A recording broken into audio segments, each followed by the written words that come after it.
Hello. I'm so glad that you made the choice to join us here at the Greenbrier Church Online.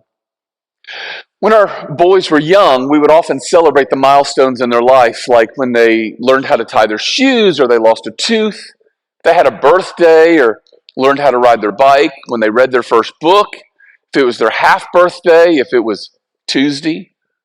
On those milestones, we would ask them, where do you want to go celebrate? And they would always choose to go to the shrine of the Golden Arches. There were times when I wondered if my boys had a McDonald's-shaped vacuum in their souls. Every time we'd get in the car, they'd begin talking about what they were going to order, and it's the same thing that every kid under 12 wanted. You know, back in the 70s, some marketing genius sitting behind a big mahogany desk decided that McDonald's needed to cater to families by offering them a kids' meal that was just their size. They called it the Happy Meal. Because after all, you're not just buying a hamburger and chicken McNuggets and a cheap plastic toy. What you're actually buying is happiness. There were times that Trista and I tried to encourage them to make a better choice. We offered to go to the store and to buy them a better toy. Or we might have even shared the really bad news that every single McDonald's within an hour of our house had burned to the ground. But they were undeterred. If it was a celebration, then they wanted a Happy Meal. And I would imagine that over a 14-year span, Trista and I probably purchased hundreds of these little boxes and the toys that went in them. And you know what I discovered? The happiness from a Happy Meal lasts about a minute and a half before the happy wears off. Nobody's ever eaten a Happy Meal and thought, I have finally found lasting contentment, lifelong joy.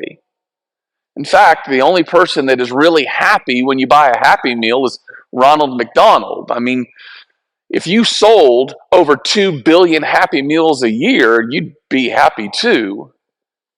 Now, you would think that sooner or later, kids, they're smart. They would catch on to this deal and say, you know, I keep buying these Happy Meals and, well, they don't really seem to be working. So what I'm going to do is I'm going to refuse to set myself up for any more disappointment. I'm done ordering Happy Meals because the happy never lasts. But that doesn't happen. And you would think that only children are so naive as to think that happiness, joy, and contentment can be acquired through some kind of external acquisition, right? Well, no.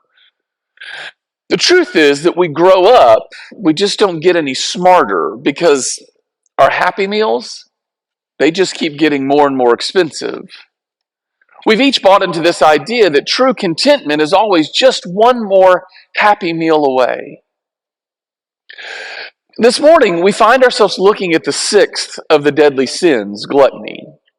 And to me, it's a bit strange to find it on the list, especially of deadly sins, because food is included in so many different stories that we learned as kids. Abraham fed his 3 guests. Esau sold his birthright for a bowl of stew. Joseph in the famine. The Israelites are told to celebrate the Passover feast, the Feast of Purim, the Feast of the Tabernacles, the Feast of Pentecost. One of Jesus' temptations was to turn non-fat stones into high-carb bread. Jesus fed 4,000 people. Jesus fed 5,000 people. He had dinner at the home of Simon. He had dinner at the home of Mary and Martha. He had dinner with the 2 disciples on the road to Emmaus. He provides a fish breakfast on the beach after his resurrection. The church in Acts gathered every day to eat together with glad and sincere hearts. On the rooftop, Peter has the vision where he's told to arise, kill, and eat. You might not have noticed how prevalent food was in the Bible, which means you probably also overlooked the fact that the word gluttony, it's barely mentioned in the Bible at all. And nowhere is gluttony referred to as a sin, because the word gluttony is actually only mentioned 7 times in Scripture. 4 of those times it's being used as a slur against someone else. In fact, the New Testament writers seem to urge us to enjoy food as much, if not more, than they warn against it. So maybe we don't really understand the sin we're looking at today.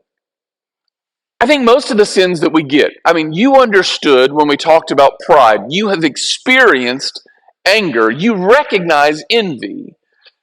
But gluttony is different.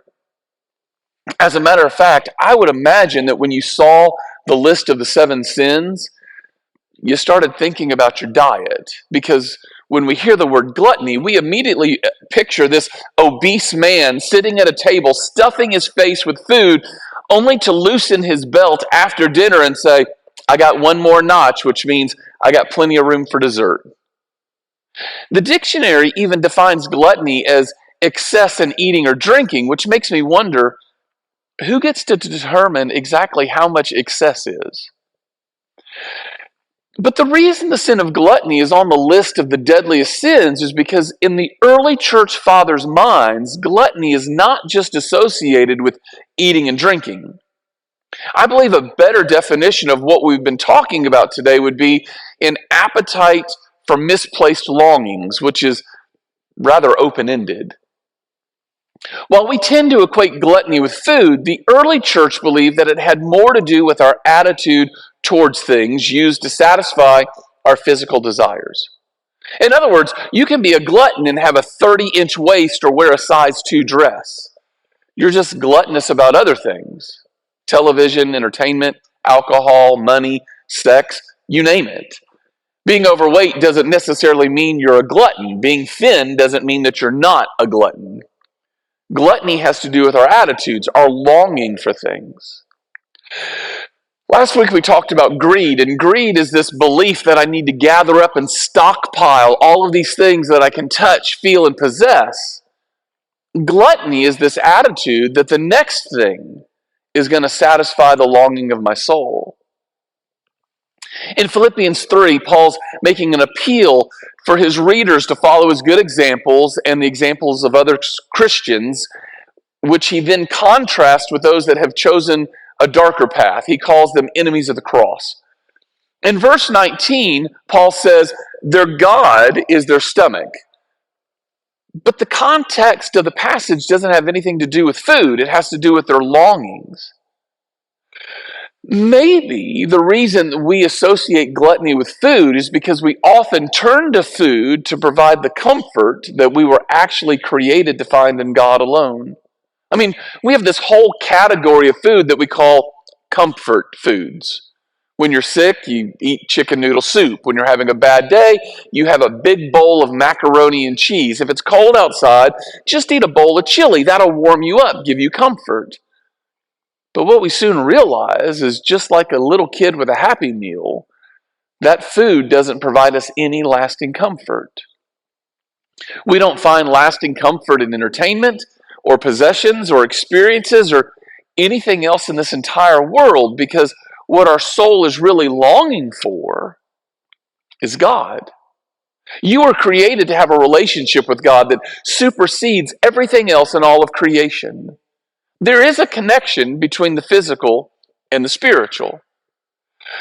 Gluttony causes us to pay more attention to our physical desires than our spiritual needs. Life becomes centered on getting what we want next. That's why people who are gluttonous turn to food or drink, or the next purchase, or their next like on social media, or the next show that they can binge watch for comfort instead of turning to their Creator. And because gluttons don't restrain their desires for their own physical enjoyment, eventually that's the only kind of pleasure they're able to appreciate, even though it never really satisfies them. Their stomach becomes their God.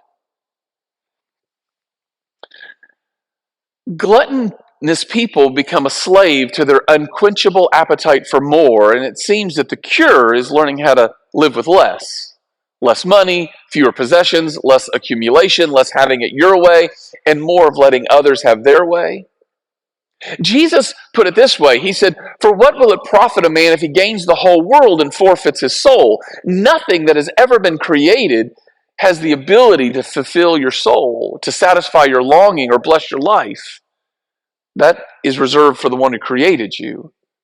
And until we learn that, it's not just going to be food that we struggle with, it's our relationship with God.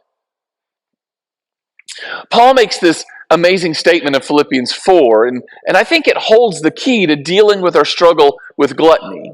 Starting in verse 11, he writes, "I'm not saying this because I'm in need, for I've learned to be content whatever the circumstances. I know what it is to be in need, and I know what it is to have plenty. I have learned the secret of being content in any and every situation, whether well-fed or hungry, whether living in plenty or in want. I can do everything through him who gives me strength." Gluttony causes me to look horizontally at the world to try to find comfort in the created things. Contentment invites me to look vertically. When I focus on God, I learn that regardless of my possessions or lack of possessions, my status or lack of status, I know that God is enough. But contentment's not a native emotion. We're not born being content. We're born with this unquenchable and selfish desire for more. That's why babies cry when they're hungry, toddlers throw tantrums when they don't get their ways, teenagers give all kinds of attitude when they think they're being kept from what they really want in life.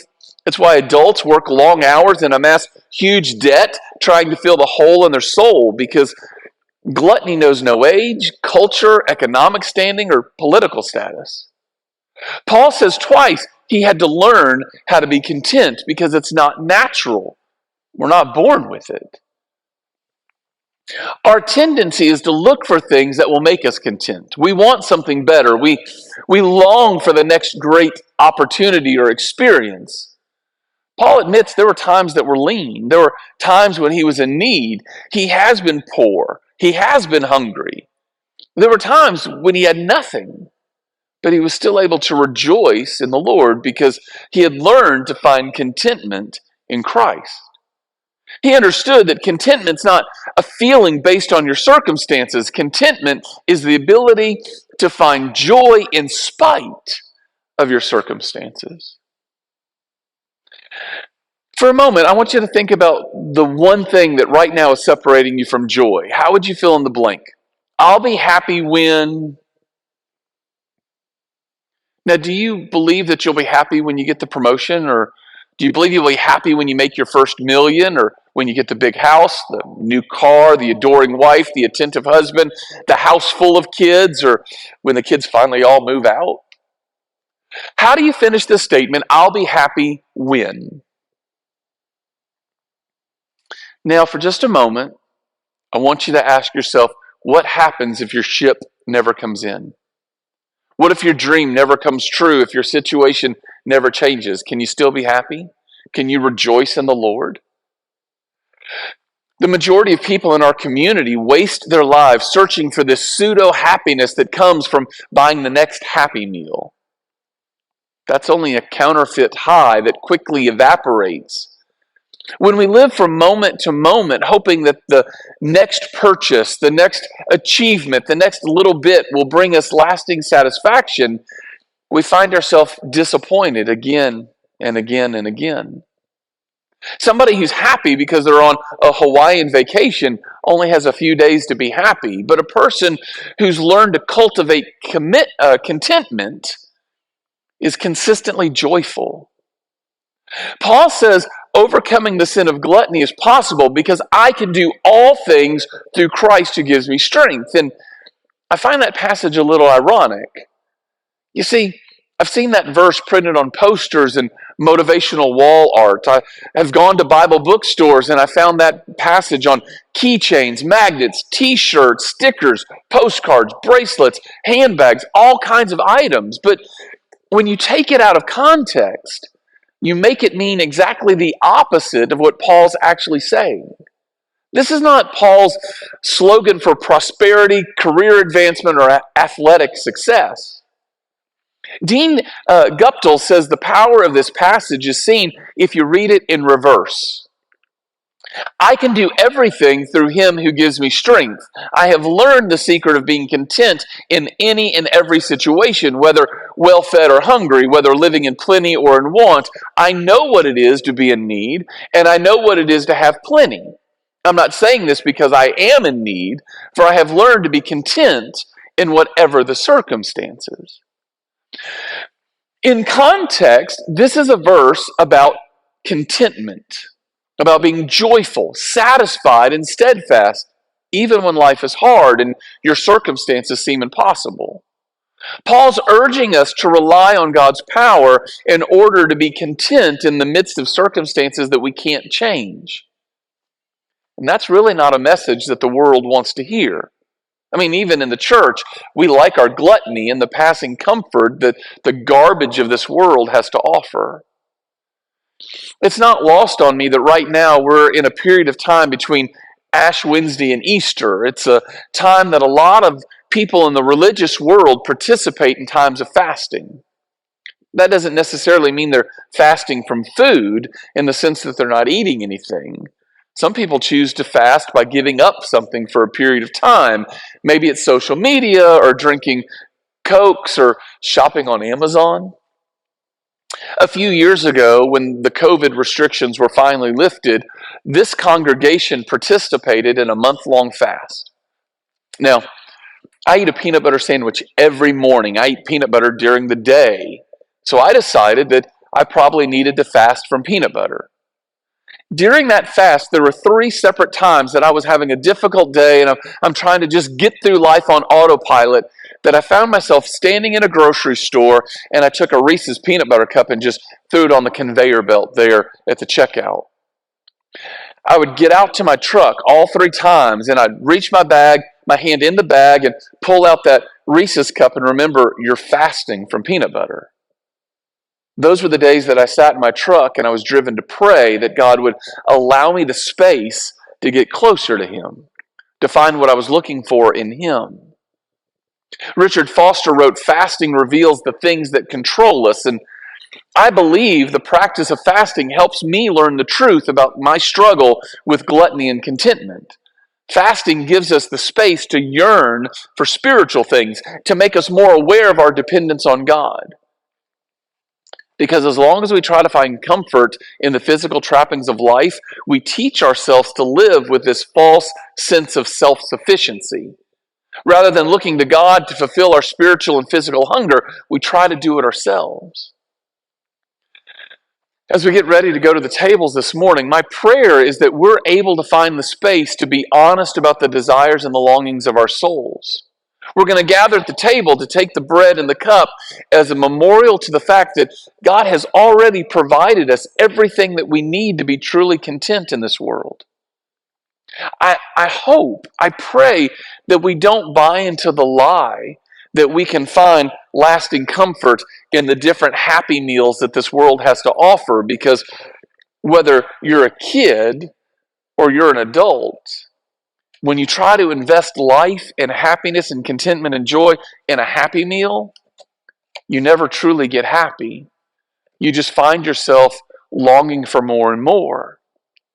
But as we go to the table and we look at the emblems, the bread and the cup, we think about what God has already offered us in offering us grace, mercy, and a relationship with Him.